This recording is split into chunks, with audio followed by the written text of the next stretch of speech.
Welcome back, Intertunnel fans, for another exhilarating week of sports hot takes. You got myself, Dallas Melvin. You got my co-host, Patrick. The truth. You ready to tell nothing but the truth? We ready to jump into it because we got it's some hot off the presses things going on right now. Today's theme of the show is really going to be it's time for you to go. After last weekend in college football, in the NFL, it's got to be some changes made. And I'm not calling for anybody's job, but we all know who's time for you to go. So, I mean, we could start with college. It's right. It's off the presses. This week, finally, after losing to Tulsa, Mike Gundy, after 20-plus years at Oklahoma State, and I'm a man. He got to go. And they finally made the decision to let him go. What you think? Mike Gundy should have been fired, period. You know, and my thing in Oklahoma, I know Boone Pickens would have been fired because I remember he got the best year he had when he went to the festival. He had a big fit, crying, throwing cups across the room. Somebody wasn't going to coach that game against Stanford and play Andrew Luck in them. But the thing is, as a university too, how you let a guy stay there that long? And you beat your rival, 3-4 times in 21 years? And after the stuff went down with the running back, with the Trump stuff, because we know Mike is racist. That's just the reality. And that's another reason why that's why them boys quit playing. And that should have been taken care of a long time ago. So it's like, you lose to TU, Tulsa. Shout out to Cam Boyd, Coach Lamb. Shout out to head coach. And you lose, you're going to get fired regardless. But you lose to them and you're playing NIL for why you lose. There's no excuse why you lost to Tulsa. That's just the reality.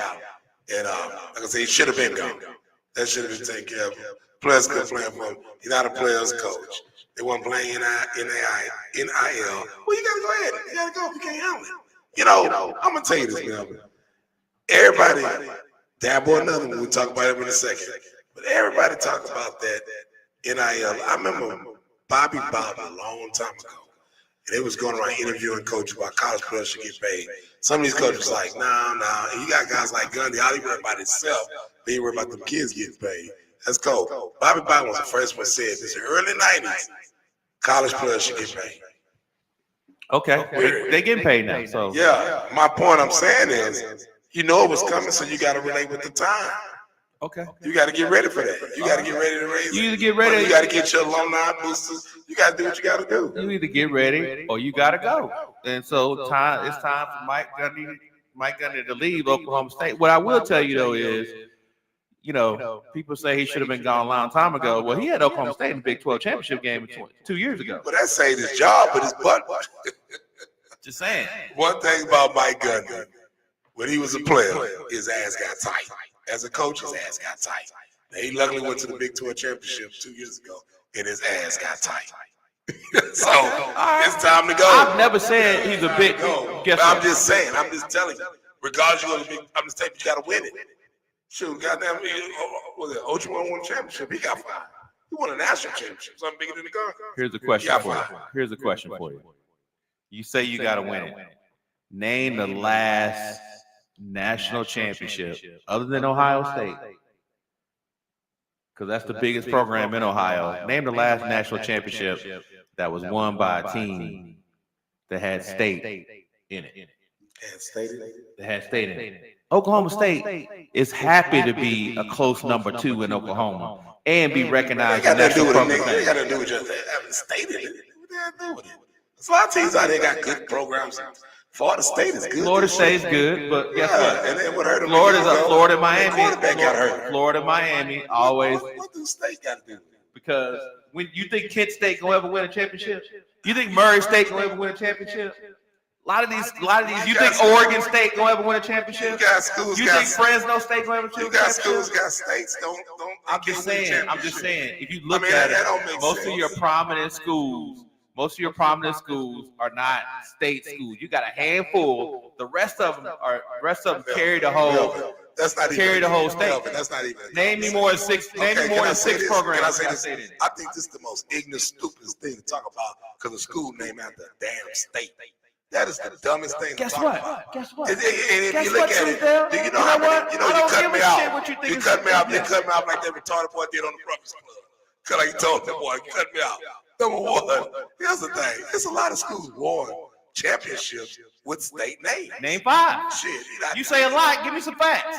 All you like to do is throw your opinion out there and say it's facts. Okay. Give me the facts. Like I said, Name 5. I'm gonna start all You over can't again. name 5. I'm gonna keep starting all over. Don't Keep keep starting cutting me over. out, ladies and gentlemen. Keep starting I over. think that's the stupidest thing It's stupid to because you talk can't name about 5. a team because they don't wanna talk about the facts, it's that's fine. state. We can change it. It's like, We can change no, because when I start something, we gonna finish it. And I'm gonna finish the damn shit right now. That sounds real stupid and ignorant to talk about a state school because it's named after state. You know how many teams that won state, last in state Name in 5. football and basketball? Name 5. How many it You is? can't name 5. We got beat by So it ain't North a Carolina bunch. State. Michigan State won it 3 times in basketball. I said Florida football. State. I said football. Florida You State talking won it in football. football. You like to change Ohio the subject like you State say. won it in football. So I'm talking You about all name 2. sports. You name 2. I'm talking about all But sports. I said football. It don't matter what you say. I know that's the I'm problem. talking about. I don't give a damn what sport it is.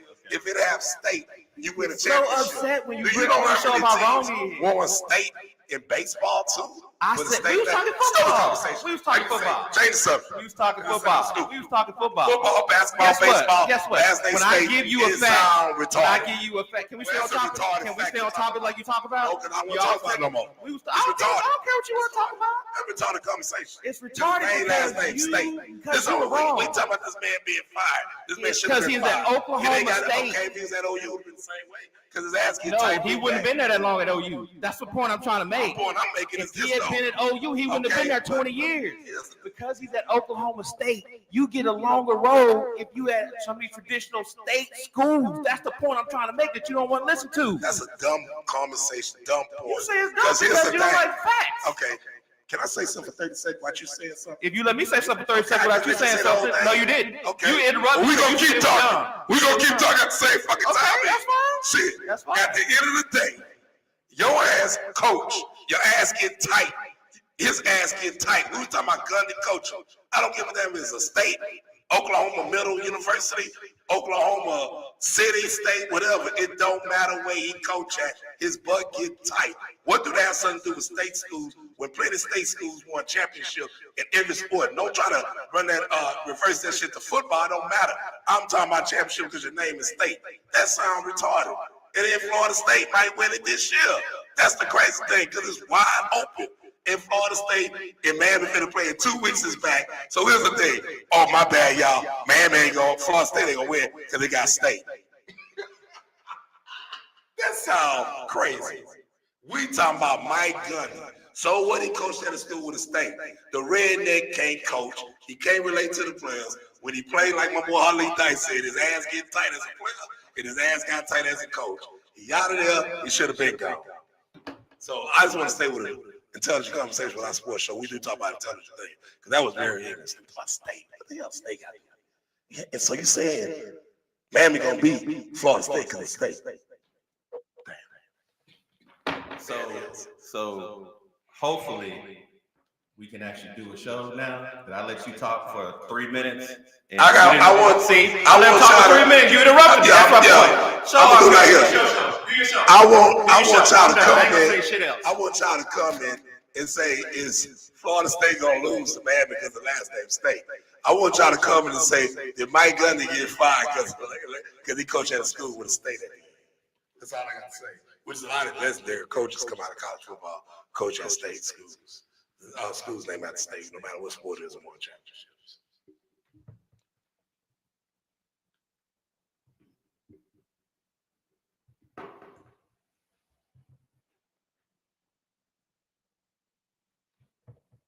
So you gonna pause the show? You about to end the show? Good night, y'all. You don't want to talk about it. What am I Don't talking talk for? Every about- time I open my mouth, you say you got something to say. You want somebody to let you talk, but let me talk. So how about you let me talk for 2 minutes? Melvin, you've been Let me talking the talk whole for 2 time. minutes. That's why I got to scream. There you go. You've been talking the whole time. One talk when you sat You got there- witness sat out there- there. when you sat You there running your talking about mouth more things. than me. When you sat there talking You about running your things. mouth. That's why I'm screaming. I got to keep up with you. Okay, go ahead. So like I say, change the subject. Because if you keep out talking to me, I'm going to keep on with you. We're just going to have a screaming yellow show. And I love this show. Great show today. Let's go. Come on, say it, you know, let's go. But you gonna do something that's I'm dumb. not talking when you Let's go. So how about I was quiet for 5 seconds. You haven't talked yet. I'm gonna sit there. If you don't say nothing in 10 seconds, what you gonna do? Are you gonna talk? I'm gonna say You something. act like a woman that is being quiet. Something like, say something. Come on, let's go.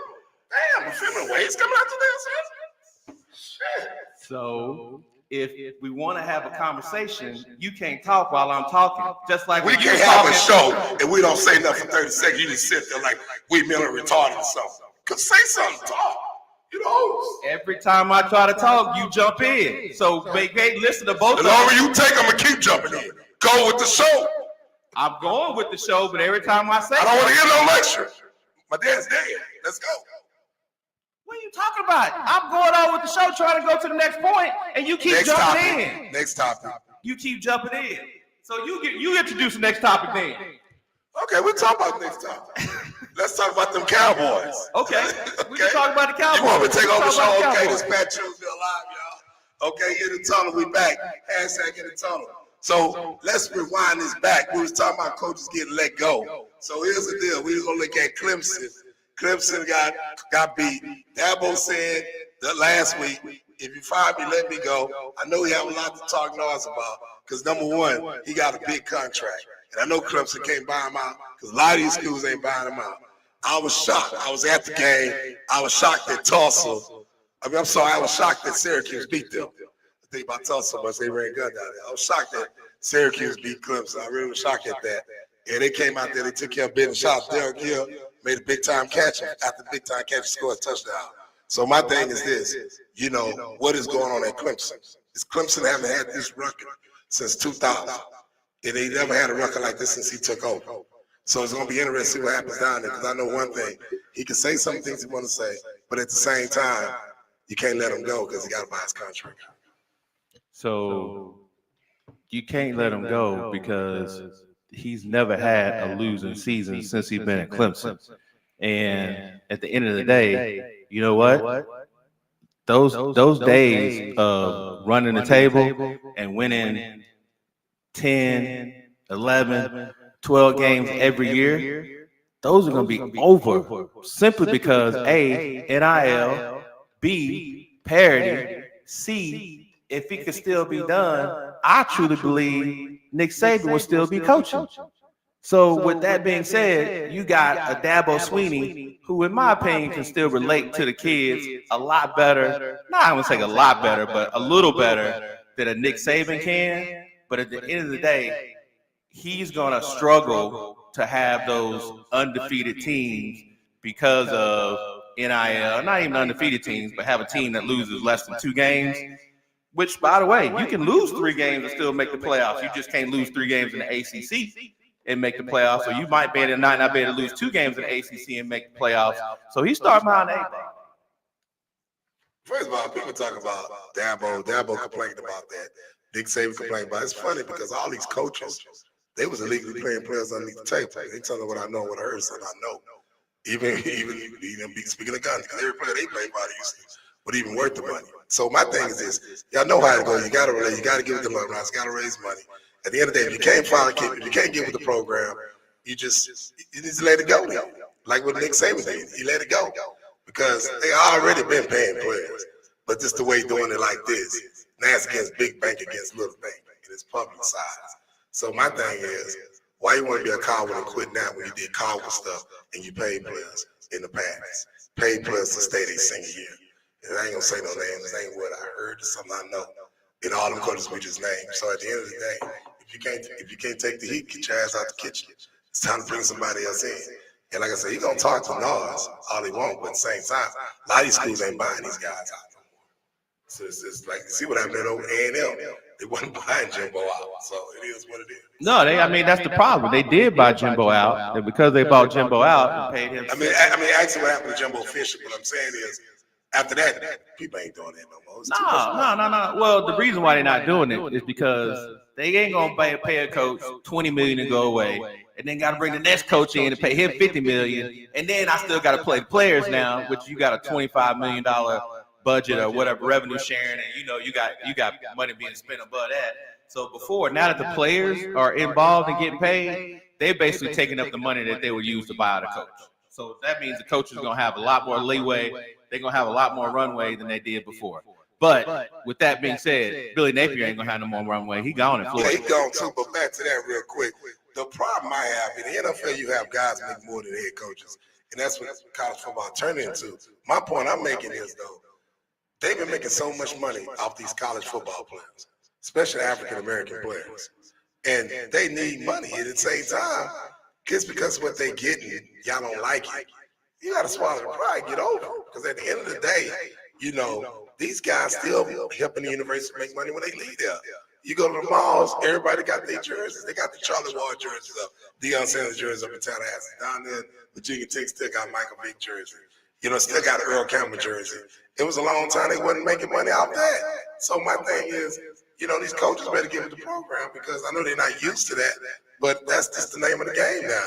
And to me, it's a shame you don't want to see those kids making the money. Why these guys got their money? These guys got contracts where they got money for their grandkids, kids and grandkids for 4-5 generations. Like, come on now. So it is what it is. So if you can't handle it, get on. I would say I don't think it's necessary. All the coaches that don't want to see them make money. It just becomes a different recruiting landscape. I'm just talking about the Nick Sabans and Nick Saban never came out and said he didn't want them to make money. It's just you got to recruit them differently because now you got a kid that come in and he can you give him $2 million and then another kid does exactly what the quarterback at UCLA did. He left Tennessee and because Tennessee didn't want to give him no more money and he went to UCLA. Yeah, he still ain't getting it. It's handling that. I can understand the coach. I can understand the coach's part because you do got some guys out there. That's my point. Some dumb handling. Yeah, I'm just talking about them just getting money. Period. These guys aren't. Most of these coaches aren't opposed to them getting money because it ain't affecting their money. Matter of fact, some of these coaches are getting paid more now that these kids are getting paid. The problem is when you got kids out there that want to transfer every single year, don't want to compete. We talked about that, right? The mentality of some of these kids don't want to compete. They just changed that rule because they transfer one time. Yeah, you're going to transfer one time that starts next year. But that's the thing. Before, it was all about competition. Now you got and I think people are confusing what potentially the issue is. I don't really think the issue as much as they were getting paid as much as that transfer portal. You could literally transfer every year. No, that's a little wild, but if you want a kid to stay there, like they was going to do Marvin Harrison, give him $25 million guaranteed from 5 boosters. What was that? It was going to do what? And he still didn't stay. He still didn't stay, but that's going to happen. That's getting ready to happen. We'll see. So that's it's guaranteed. Football ain't guaranteed. And that's what's going to step the NFL making the guarantee. So they're going to miss out on a lot of kids that don't go in the draft. Miss out on money. That's going to go in the draft? That's not going to go in the draft. They're going to lose. The NFL going to lose money. Oh, well, they're going to eventually get to the draft, though. And some of these kids need to stay anyway. Some of these kids need to stay. I mean, you were Quinn Ewers quarterback. You know he played. No matter if he stayed or what. I mean, but he would have made more money if he went to. I ain't gonna call out what the school is. But we talking about guys complain, getting ready to make the NFL money, like Marvin Harrison Jr. Some guys, and he almost stayed, and that hurts the NFL. Them not coming out, the good guys. We're not talking about scrubs like yours. We talking about guys of first round, second round, top draft pick. And they're going to stay in school another year. Because some of these kids at second round, great. I don't like my grandma first round. I'm giving them kids, they having fun. And if they do that, $25 million, come on, man. It's a lot of money.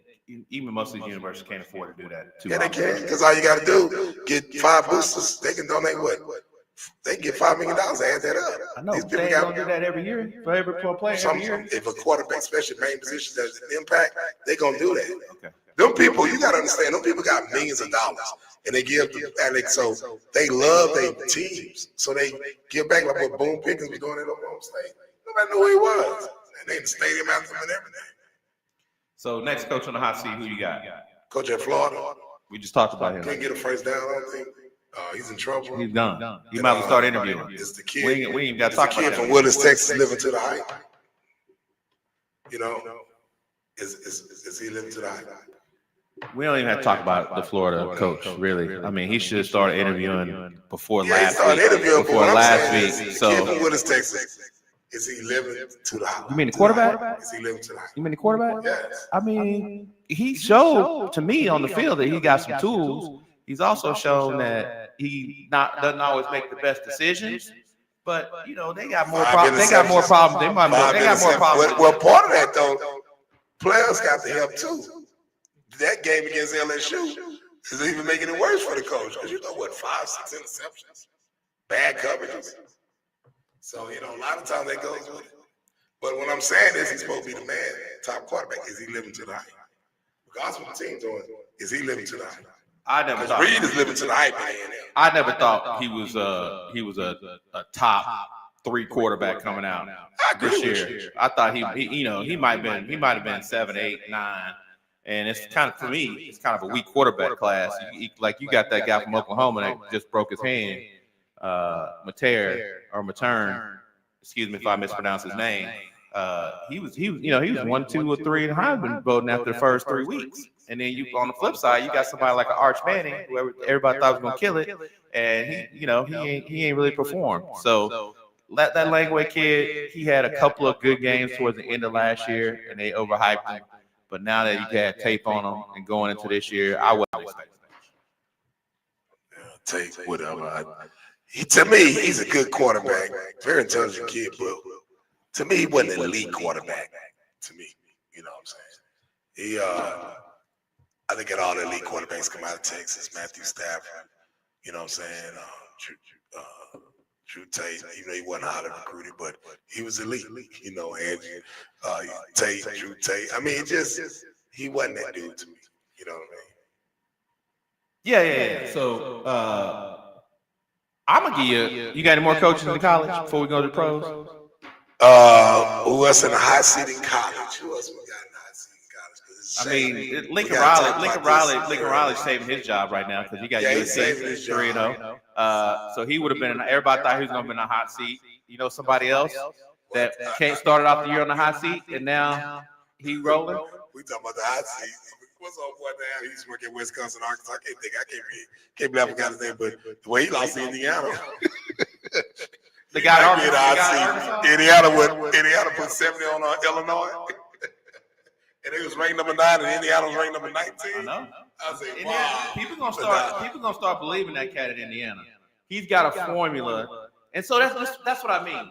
Indiana's never gonna have the most money to out recruit certain schools like Ohio State, even a Michigan State or a Penn State, but he's got a certain formula, a certain kid he looks for in his program. But some of the schools got money from a transfer standpoint. But some of the schools got as much money, regardless of their program. Like I take Kentucky for example. Kentucky got money. It's a horse, and it's a Bourbon State, so it makes millions. That's millions and millions of dollars. FFA.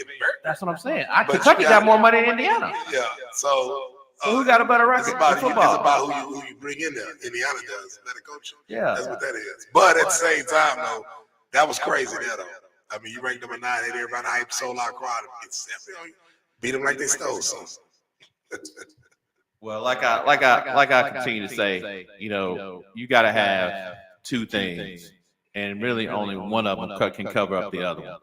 First off, you got to have players.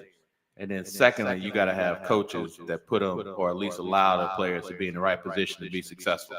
And the reason I say that is because let's take Florida State, for instance, since we were talking about Florida State earlier.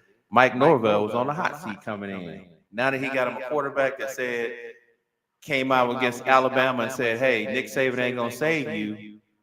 Look at that program. Look what they're doing. Is Mike Norvell a much better coach this year than he was the past 4 or 5 years? Even 3 years ago when he had them on the cusp of going to the playoffs? He's been a coach. He just always been. I've been a big fan of him. Know him and talked to him a bunch of times because he recruited a lot of my guys and great guy. Always been a winner since I've been knowing him. Last year was his first year having a bad year. You know what he had to go through. The year before last year, he had to go through a lot when the quarterback went down. Probably could have won a championship. So now, you know, you have to change some things. And they got a good quarterback kid from Boston College. Like you said, you was talking about them a while ago. And then they got Gus, Florida Central Florida head coach as an OC. So he changed some things. They got my man David Johnson up there. So they scary. They're a team to watch. Like I said, it's wide open. And they got a damn good chance of winning. Everybody excited. The game is in about a week or 2 weeks. So the old school Madman Florida State is back. So that's going to be really interesting. They go both coming down undefeated. It's going to be really interesting in sight. State championship game there. You know Florida ain't going to beat Florida State. No. So what I would say is, if you got good players, they can make up for, not the greatest coach. It's tough to get a great coach to make up for poor players. He can make poor players okay. He can't make poor players great. So and we all know that quarterback position is a key position in football. So look at Florida State. When they had a quarterback a couple years ago, they got hurt, and he ended up going to the league. And now they got this kid that came from Appalachian State. He's killing it. Shout out to FSU. It's going to be a big game, like you said, with Miami and Florida State. I'm sorry, he came from Boston College. So, any other college coaches before we go into the NFL hot seats? That's pretty much about it. So, and also I want to talk. You got big games this weekend. Okay. Who you Auburn and Oklahoma. Who you got? Auburn and A&M. I'm gonna go with A&M. It's gonna be a tough one because Auburn almost beat Oklahoma. That was a dog fight. Yeah, they got in Norman. It's just a dog fight every week. You got Ole Miss and LSU coming up. I got LSU to win that. So it's got the big one, Penn State and Oregon. And I'm gonna take Oregon.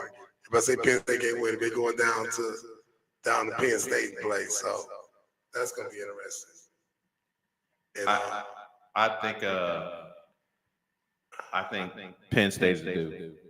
I like Oregon, and most of my head says bet on Oregon this week. But Penn State has got to win a big game before they get to the playoffs, or they won't. If they get to the playoffs, they won't have a shot. And this is their week. It's kind of like, to me, it's kind of like, just from a couple of things I read, it's kind of like what Brian Kelly did with LSU in their first game of the year. Who they played the first game of the year? LSU. He put everything in to win that first game. Penn State seems like they're trying to do the same thing with this Oregon game this week, so we're gonna see what happens. Well, I'm gonna go with Oregon. And the thing is with James Franklin, you're a black coach. And what attracts a lot of black kids, even play quarterback, being a black coach on college, because not that many. And I just can't believe it's Penn State, and you can't find a quarterback. And that's his downfall. That's why he can't never win the big games. Not saying, if you do go get a key white, just get some studs. They're not studs. That's what hurt them last year in the playoff game. That's why I'm going with Oregon at the end of the day. But he got to give him some quarterbacks, period. No matter what color they are. But at the same time, you're a black coach. There's a lot of good black quarterbacks out there. You come out here and get a kid named Carson White in 2027. One of the top quarterbacks will fit your system. He can help you win a national championship. But what's the problem? So I'm going with Oregon. And it's always Penn State downfall. I mean, that quarterback they have right now is supposedly projected to be a top 5. Drew Ellers, top 5 quarterback. He played pretty decent last year. So I'll definitely, it's a toss up. Where's the game being played? Where's that game being played? Oh yeah, I'm taking Penn State. I'm taking Penn State. If it was in Oregon, I might have switched it up. So. Other big games this week. Who you got? Oh, well, you got BYU and Colorado. Yep, BYU and Colorado be playing this weekend. Who you taking? Oh, come on, man. You know BYU gonna drive the hell out of them. They gonna kill them in the trenches. And them grown men. Shoot, last week they were blessed to win that game. In that second half, they shut them down. And they drove them up and down the D-line. What's wrong with your South? The D-line looking really bad. But Salsa did his thing and broke a big play, which he never shouldn't have got benched. But he's back in and can help him get a game. But BYU gonna win that game. I mean, who you think gonna win? I got to give it to BYU just because they got a better overall. Oh, you go BYU? That's why. I'm gonna go with the facts. I'm surprised you went against Prime. I'm surprised. I'm gonna go with the facts. So that's you to get it opinion. Gonna stick to it no matter what. BYU, they got better overall team. Now, I'm not saying Colorado won't have a chance because I think the game is actually in Boulder. It don't matter what So they game. that means they're gonna have a chance. And that quarterback did come back last week, so he got another game underneath his belt. Dion knows like they're gonna be on TV, and so he's gonna really. But I think this is it's a night game, so it's 9:15. So they're gonna be the only game. They're gonna be the only game left on TV for people that are still up that late at night on a Saturday. So I think it's gonna be a pretty good game, but I'm taking BYU. I'm taking BYU for sure. But then you know what? This is a game we ain't even talking about that normally would just headline college football in the past. Alabama, Georgia playing this week. Yeah. And people ain't even talking about Alabama, Georgia. Normally you was like, that was a prelude to the championship game. He might be in the hot seat too, but Alabama, Georgia. I'm going with Georgia, of course. You know, they Georgia offensive line is probably the best offensive line, one of the best offensive lines in the country. They're big, physical, and strong, man. And that's what they did to Tennessee at the end. You know, Tennessee had the chances, but they dominated that second half and that overtime up front. Yeah, I'm going with Georgia. Georgia got one of the top teams in the country for sure. So I'm definitely going with Georgia. Good receiver. Let's jump into this NFL. So we got enough time to talk about it for sure. We got coaches on the hot seat, but let's talk about some players on the hot seat first. And some people have already lost their seats. You got to go. Russell Wilson, you got to go. Jackson Dart will be starting moving forward in the New York Giants. What you think about that? Nah, he should be starting. I mean, I'm a big Russell Wilson fan, but the way Russell was playing, he's playing like Brett Favre, just throwing the ball up, running out there, running wild with no technique. And you look at Jackson Dart on the sideline, his eyes like he feel he ready, and I think he's gonna come in and get the job done. You know, boy had to do what he had to do, and I understand that. And his job is on the line. So, I mean, I'm looking forward to seeing Jackson Dart do his thing this weekend. It's going to be really interesting. So, it's going to be really interesting. So, I think I like the plan and what they did. This is game 4. You let Jackson Dart get 2 or 3 games underneath his belt, be on the sideline, watch. They even put him in there for 2 or 3 packages. And now you got to feel for just what he's got to feel, but just what he's got to do, because they don't have a good offensive line. But now he has an idea of what that offensive line can do, having watched for 4 weeks. So hopefully he won't get the David Carr treatment, as I call it, where literally David Carr back in the day at the Houston Texans got drafted number 1 overall, I believe, and he was out the league. He got sacked so many times. He literally got his brains beat in. From that standpoint, it wasn't his fault. It was definitely a team's fault. So I think Jackson Dart is going to come in, and I'm not looking for him to light it up, but I think he's going to come in and be able to move the ball for sure. What you think about who is it? Cleveland, Shedeur? Because they benched Flacco, right? So Dylan Gabriel played last week. So all signs point to Shedeur getting a shot. Well, here's the deal: Dylan Gabriel played last week, and they benched Flacco. When they benched Flacco, they benched him the week before. So Dylan Gabriel played last week. So Dylan Gabriel started last week. I don't know. I'm pretty sure he did. If he started, he just beat Green Bay. That's one of the top teams. So, I mean, y'all talk about Shedeur. If this dude healthy and keep beating teams like that, he ain't going to never see no time. I mean, regardless, can't talk with your heart right now. If that man started last week, just beat Green Bay, and he fooled around and win another big game, I'm like, shoot. Yeah, it's not even no need to be talking about Shedeur in the headlines because he the guy, he the man. I mean, he beat Green Bay 13-10. It was a defensive battle. Hey, well, a win is a win, but as long as he No, I'm not saying I'm not taking away from him, but I'm not gonna sit here and act threw for 300 yards. Well, the thing is, he also is ready to blow the game. You know, sometimes he can make really mistakes and blow the game. You know, for sure. So at the end of the day, give him his props because he'll bitch the door. You and everybody else, all the players will be doing all kind of calls.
What you think?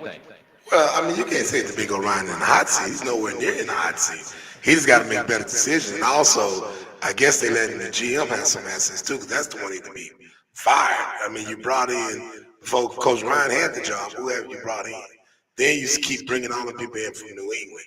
Then you brought this guy in from New England, who, and I can't understand why Gerard Johnson ain't getting a shot. And he had interviews with teams. Came short, getting the Philly job, the interview with New Orleans. So, I mean, that's who needs to be the offensive coordinator, because the Texans really going to have to really make some changes in the season on the offensive side of the ball. Defense is straight. But to me, I think the GM needs to be let go.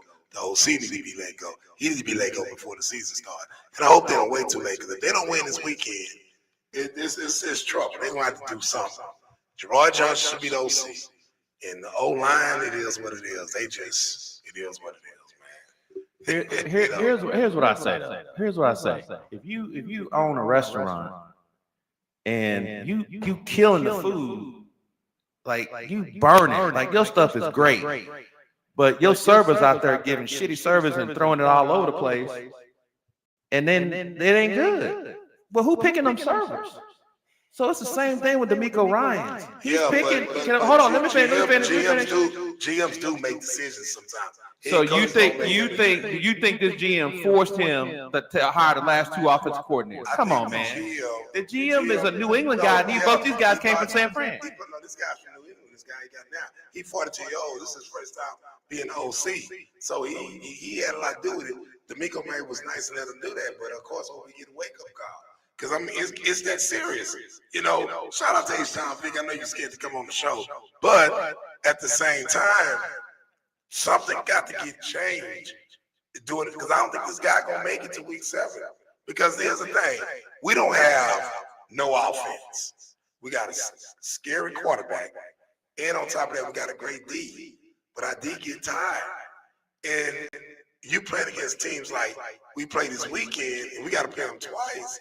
If the game is tight, it can go anybody's way. 9 to 10 is big tight, you know. And wasn't that because when he threw the interception, the defensive end came off the edge, caused that interception, which was a good play. But if you go back and look at that film, Melvin, Dallas Melvin, it was 3 people around that one receiver. It was Kirk. What's his name? Yeah, Christian Kirk. Yeah. I'm like, man, that probably gonna be a breakup or interception, because he'll do one before the end of the red zone. So you getting your contract is coming up, like, bro. CJ just saw. So you kind of proving my point for me. Let's just look at the opposite side of the ball. They got those 2 wide receivers they drafted from Iowa State, which you agree they good rookies, right? Yeah. They got Nico Collins, which is an all-pro receiver. You got Christian Kirk, who at best he's one of your best slot number 3 receivers in the game. So you got a good receiver. You got Schultz, who's been a top tight end in the game. You got Nick Chubb, who's coming off injury, but is okay. But I really like that rookie Marks they got from USC. So they got some semblance of a running game. He's a third down. And then you got CJ, who was rookie of the year 2 years ago. So what does all that mean? Yeah, you got some holes on the offensive line, but what does that mean? What it means is, dude, D'Amico, I understand you're a defensive coach. But go run that offense. Yeah, but my thing is, he's saying, which I don't call him CJ anymore. I'm sorry, I call him Cole Ridge Bernard Strauss IV, and he won Rookie of the Year. That shit is 3 years ago. It's like Janet Jackson say, "What have you done for me lately?" Now we know the line is bad, but times the line block for him. He don't get rid of the ball. Then he make bad decisions. Then they talking about the receivers can't get open. They run a long route instead of running short routes. Even they run short routes. So they gotta make some changes. I mean, you got a guy right there, Gerard. I think really could be a best OC. And if you don't hire him, go hire somebody else. But they got to make some changes. And I can't. If they let this go on to week 18, come on now. That's when Ryan got to do something. They got to make some changes, man. Week 18, it's gonna be over by week 8 if they don't do something. Well, it's over for them, period. What I'm saying is, why make this shit worse than what it is? I mean, here's my thing. With the defense that they have, it's not over. It really not, because they got weapons on the offensive side of the ball. If they simplify some things, get some quick passes out, use the speed, like you said, you was at the game last week. You saw that wide receiver in their special teams. He ran the ball back, so they got speed. If they ain't got to do a whole overhaul, or just find a bunch of new players like the team up north, which we're gonna talk about in a second. Up north of North Texas, they need a whole overhaul on the defensive side. Offensive side of the ball, which we all feel like is the Texans' problem, they got pieces. That's what I'm saying. If D'Amico don't grab his, you know what, and say, yeah, I'm a defensive coach, but I'm going over here and fix it. Then he should be on the hot seat, and he should lose. He should get whatever coming to him, because he got talent, and he knows what a good offensive Well, the thing is, side should look like. As a head coach, whether you're offense, defense, you can't be too offensive minded. You can't be too defensive minded. So you got to be like a coach like Belichick, coach like Dungy. You know, you got to be.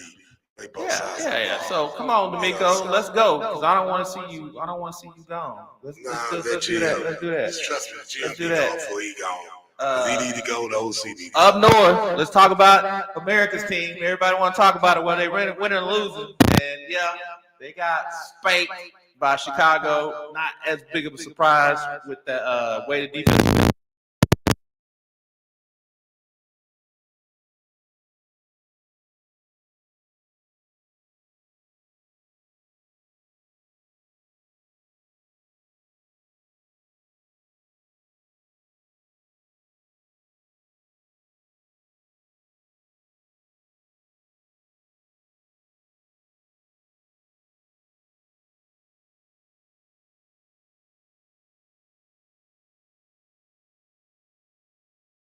Squad. Shout out to Zion Childress.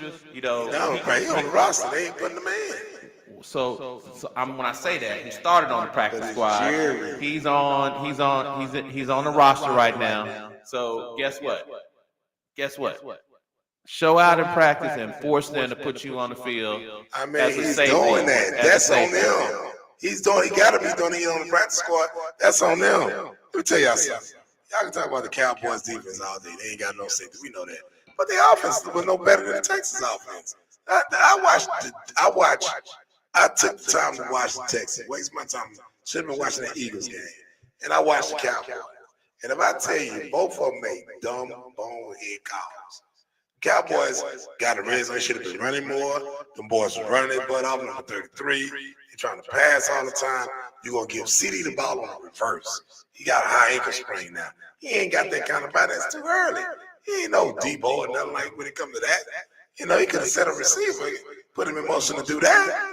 You know, so, I mean, it wasn't even just the defense. It was even the offense and the play calling. Run the ball. Y'all running. For y'all not to have a running game last year, y'all should have been running. Those are the worst offensive calls I've seen all weekend. We're looking at all football, from high school to college to pro. The Texans, we expect it with the Texans in Dallas. Well, I'll say they started off running the ball, and the dude literally ran up behind him and took it out of his hand. He ran 25 yards, and the dude came right behind him and took it out of his hand.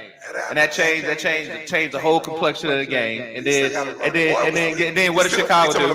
Then what Chicago do? Chicago got the ball and held the ball for 10 minutes. They held the ball for 10 minutes after that. So guess what? You run out of time. So now the quarter's off, the half is almost over. So you're trying to throw the ball to get back in the game, and they got back in the game. They tied it back up to 14, and then it was over after that because of the defense. Now I don't disagree with you.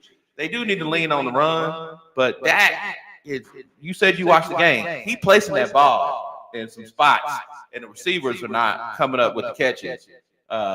He's number 4 in the league in passing yards right now. Knocking him, it's just that it shouldn't pass. It's all defense. He passed all on the goal line. You should have ran the ball. He could have won some quarterback draw or something. It's right there. No, I agree. But with Dak's history, you talk about CD. With Dak's history, as much as I want him to quarterback draw, get a ball to somebody else. Get him, because if he go down, you know it's over. We ain't got a shot. Yeah, 'cause y'all back We ain't got a shot with Milton. Oh my God. I give Schottenheimer a little credit for throwing Milton in there and then in the fourth quarter when he knew the game was over with. Get this cat a little bit of experience. He looked a little better than he did in spring training. And then spring training. You know what? Dak do INT too, but he was rolling out and hitting guys on the run. So, we got to get him prepared in case something happens for sure. So what you think about that Philly game? I mean, they needed a block punt, a block field goal at the end to win.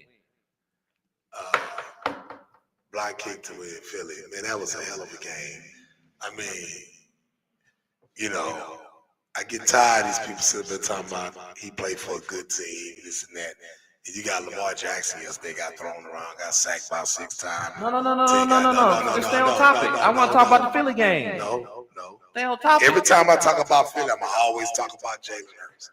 And I'm always talk about from the beginning because they don't get that boy his credit. And like I say, you got Lamar Jackson, you got all that, and he can't win. They talking about he can win, and that man made a hell of a comeback. It was down by over 10 points in the fourth quarter. What they do, and then you got big Jordan Davis ran that kick out back. Look. Philly is going to repeat. And the defense came through at the end. They blocked one. That's a warning game. But guess who put him ahead? It's Jalen Hurts. And that's why I'm always talking about Jalen. Give that man his respect. And after he wins, you should give him respect. And I'm asking everybody out there, give him his respect. That's all I'm saying. So to your point, since you brought him up, I'm going to bring him up. You talk about give Jalen Hurts his respect. I'm not necessarily saying Jalen Hurts been disrespected. At the end of the day, can I finish? Man, see, you was talking. You keep talking, but I can say yes. He has been disrespected. So from that standpoint, when they talk about Philly, and in the comparison that you ought to make, they talk about Philly having a better overall team, and it showed this week. When you talk about Lamar Jackson getting sacked 7 times, well, Jalen Hurts didn't get sacked 7 times. You talk about Philly coming back. Well, Baltimore was trying to come back, and you had Derrick Henry, your all pro running back, all world last year, fumbled the ball in the fourth quarter. By the way, for the 3rd game in a row, and the 2nd time in the fourth quarter. How you gonna win games when you got your starting running back fumbling in the fourth quarter in crucial times? And the last thing I'll say is, we always talk about it, right? We always talk about it. I don't know, but I'm starting. After a couple more games, I'm starting to think. The running backs, you know how it go. They kill it and then just fall off the shelf. Derrick Henry's averaging like 60, a little less than 60 yards a game this year. Has he fallen off the shelf? Well, like I said, we talked about Philly, but we want to talk about that game. First of all, let me tell you how they lost that game. That was just a good play. On that boy when he made him fumble that ball. Yeah, he fumbled. He's the first running back to fumble 3 games in a row. That last night was just a good play. Detroit just played smart ball. I was on here telling people a couple of weeks ago, and telling people out there, everybody thought Detroit ain't gonna be good because their coordinator's gone. Cameron's a good coach. Good people easy to be replaced. They kept Shepard in. They kept their in-house defense coordinator. Call offensive coordinator. They punked them. Whooped them up front on offense and defense, and they out-coached them and had Lamar confused, which is not hard to beat. Yeah, he fumbled the ball, but that was a hell of a play. Sometimes players can turn the ball over, but it could be fundamentally sound. And he punched that ball. You're talking about one of the baddest defensive ends in the league gonna be in the Hall of Fame. That was just a good play. And no matter what, they still was gonna win that game.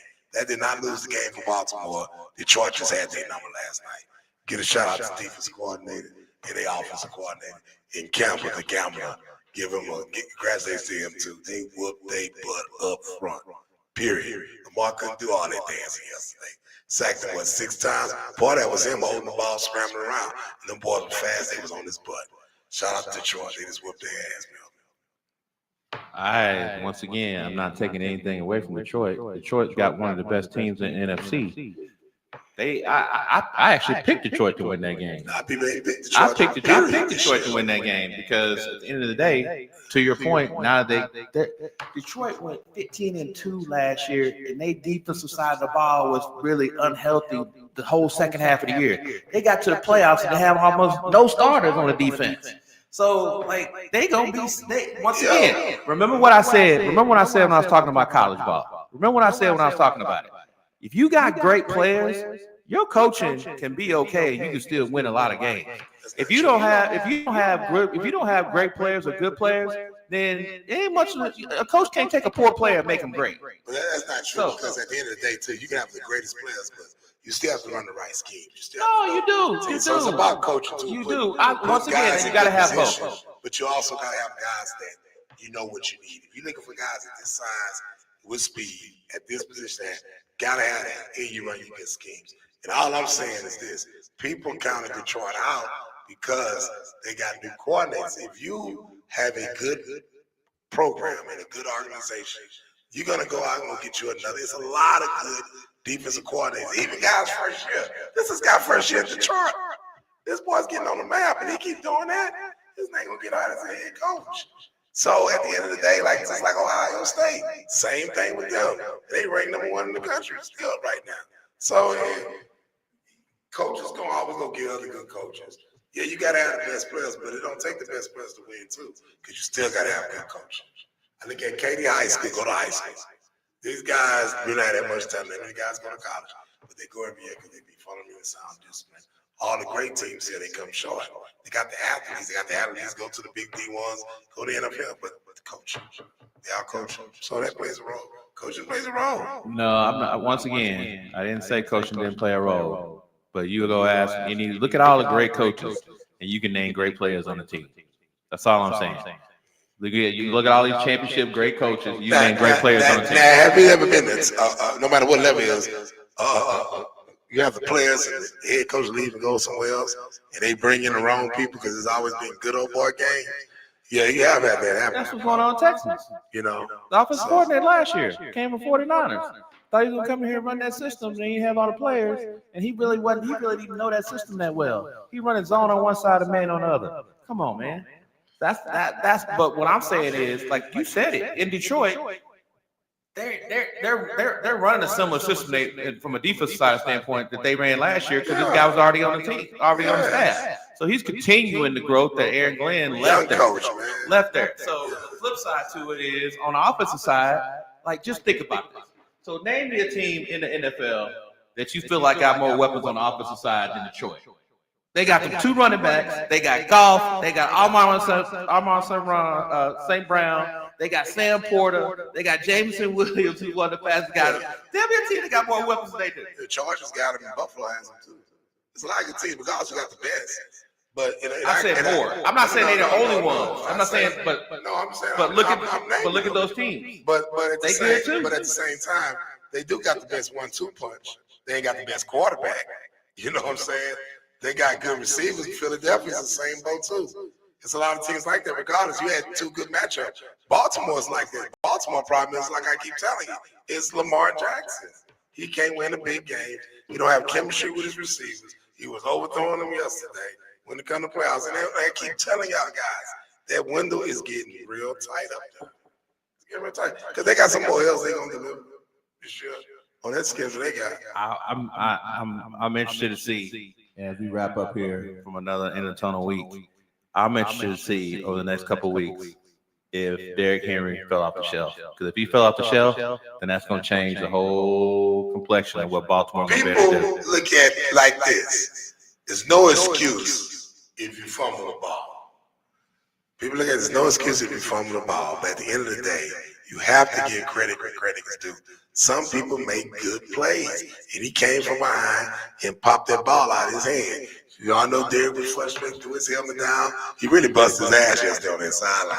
Yeah, true that up. But I'm not just talking about I'm not talking just about the fumble in this past game. He's only got over 60 yards once in the first 4 games. They don't want to play him that much. Because we were saying, he got 3 fumbles in 3 games in a row. But that's the thing I don't like either. I don't like the way he rotated, because when I watched the game last night, I was like, why he's not in the game? He didn't play the whole 3rd quarter. When he finally got in, he coughed it up.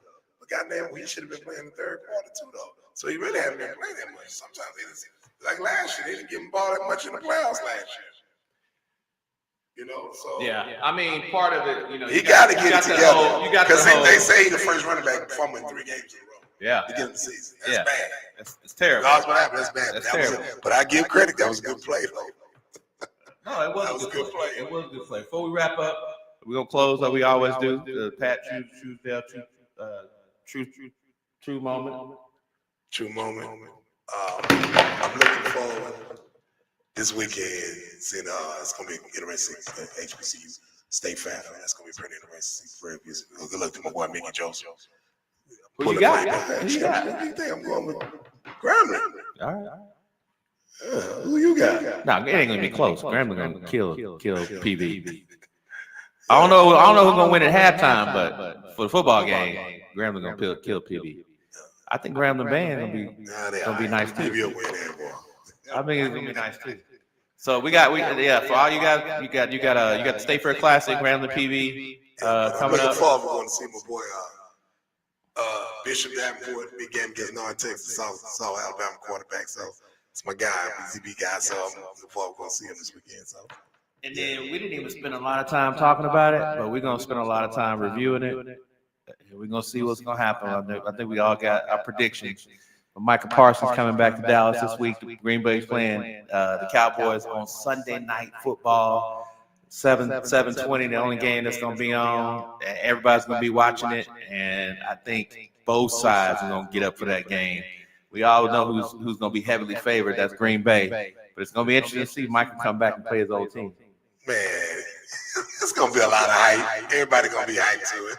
You know, I love to go to the game. I know it's gonna be crazy, but you know, we'll see what happens. I mean, because everybody, you know, it's a lot of soap opera in y'all organization. Then you got soap opera coming with Green Bay, so I'm sure it's gonna be a lot of trash talking on social media, the media. Everybody gonna pump this game up, so it's gonna be interesting. See what happens. Like I say, just put Zion Church in the game, and just run the ball. I don't care you fumble early in the game. After that, the ball was told. They just got to be smart with it. No, you're right. I will say, you know, that Schottenheimer. My last comment will be Schottenheimer's got he can't get gun shy because the first game of the year you had Miles Sanders, he fumbled. Last game you had Javonte Williams, he fumbled. I think the second game you had Turpin, he fumbled. So, you know, you can't get gun shy. It's part of the game, like you said. You got to coach up to it and then see what happens. But that wraps it up for another exciting week in the tunnel. You guys got some of the true passion at the beginning of the show that we give all the time. But it's love. It's love. We give all the time. So if you want a true Tell It Like It Is show, tune in to us next week. Make sure that you go on our social media, like us on Instagram, like us, subscribe to us on YouTube. Don't forget about TikTok. Don't forget about Facebook. And we look forward to seeing you next week. And I got one shot to say right now before we leave. H-Town Vic, Emma Thomas looking for you. We know you're scared to come on the show. Come on the show. We're waiting on you. We're equal opportunity show. Come on the show and take this. We holding the spot for you, man. I mean, I know you get frustrated at the NFL, but just learn how to sometimes take these ass whooping like a man. Just come on the show and let's talk about it because that's what it's gonna be like all year. Like I say, we in Texas in trouble, so man, just come on, man. You know we still family. You know I still love you, big bro. So come on my show, big. Y'all need you on my show, H-Town Vic. So we'll see you next week. Peace.